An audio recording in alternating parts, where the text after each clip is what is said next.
Hi, everyone. This is John Girardi with Right to Life of Central California, bringing you another video in our 40 Videos for 40 Days for Life series. 40 Days for Life is the international campaign of prayer and presence outside abortion clinics throughout the country and throughout the world.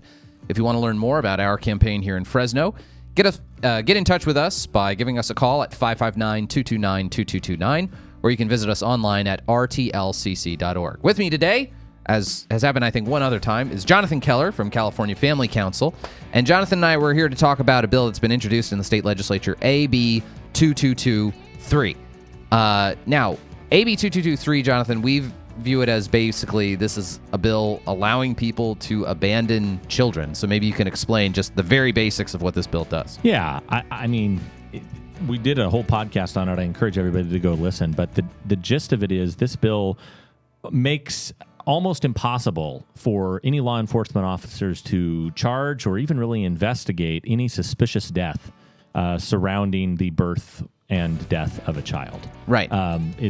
Yeah. So what the bill does in its essentials is, so for any instance of whether it's clarifying that no one faces any civil or criminal liability for an abortion, for a miscarriage, but then it also includes perinatal death, that no one is subject to civil liability and no one is subject to criminal liability.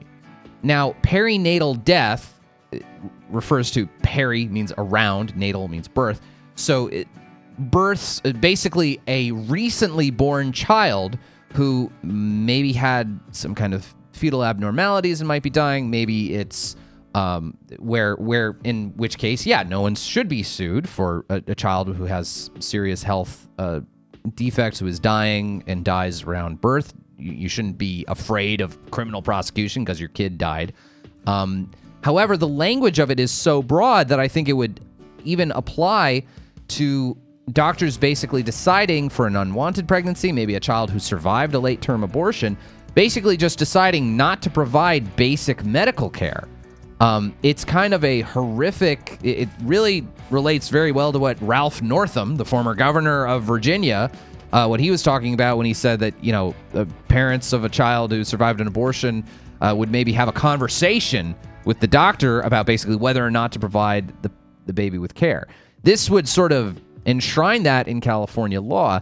It also does insane stuff, Jonathan, that maybe you can explain for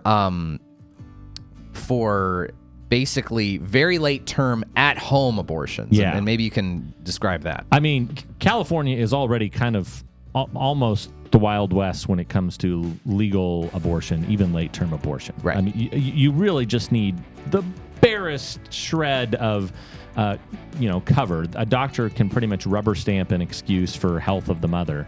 But in this case, it even removes that further. It says that basically all the normal laws that regulate illegal abortions or late-term abortions on viable children, a viable fetus and one that won't impact the health of the mother, all those go out the window as long as it is the mother herself who is self-administering the abortion. Right. And just for the basic legal structure, in California, abortion is legal before viability, and then it is only legal after fetal viability when the doctor says that the pregnancy implicates maternal health.